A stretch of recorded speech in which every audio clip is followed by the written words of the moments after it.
Cela fait de nombreuses années que Jean-François Copé et sa femme Nadia Dalincourt partagent leur quotidien.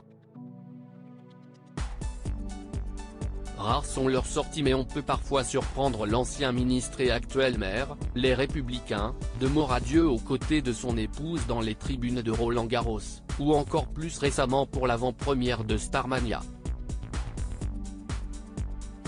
Depuis près de 14 ans, le politique et sa femme partagent tout. Et cela aurait pu faire encore plus longtemps si l'homme de droite n'avait pas quitté Nadia pour une autre.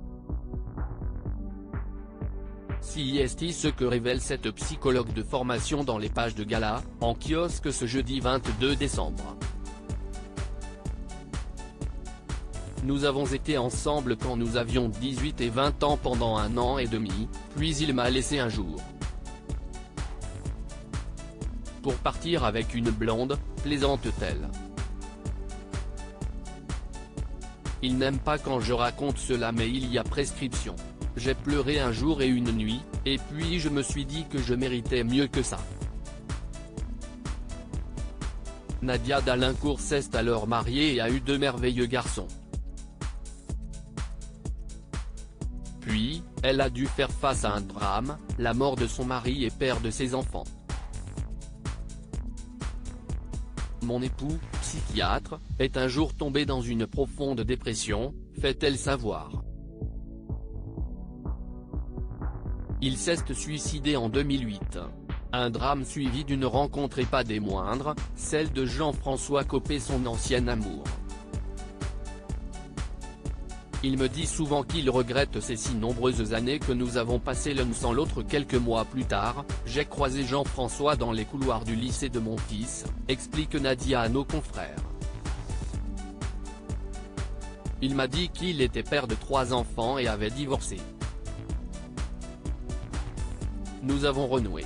Il m'a beaucoup soutenu. Tout est allé très vite. Le couple donne alors naissance à une fille. Nous avons eu Faustine et nous nous sommes mariés.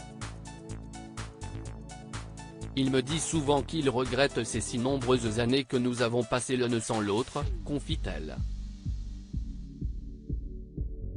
Depuis, plus rien ne semble pouvoir séparer Jean-François Copé et Nadia.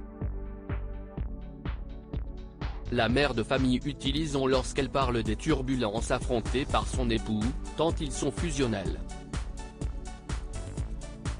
Le duo évoque ce moment où la justice n'avait pas encore tranché et où les couples avaient de toutes parts avec nos confrères, on s'est protégé et on a tout fait pour préserver nos 6 enfants et nos parents. 2 de nos fils passaient le bac. Nous avons éteint la télé, ne tolérant à la maison que la chaîne de dessins animés pour notre fille Faustine, qui était encore petite.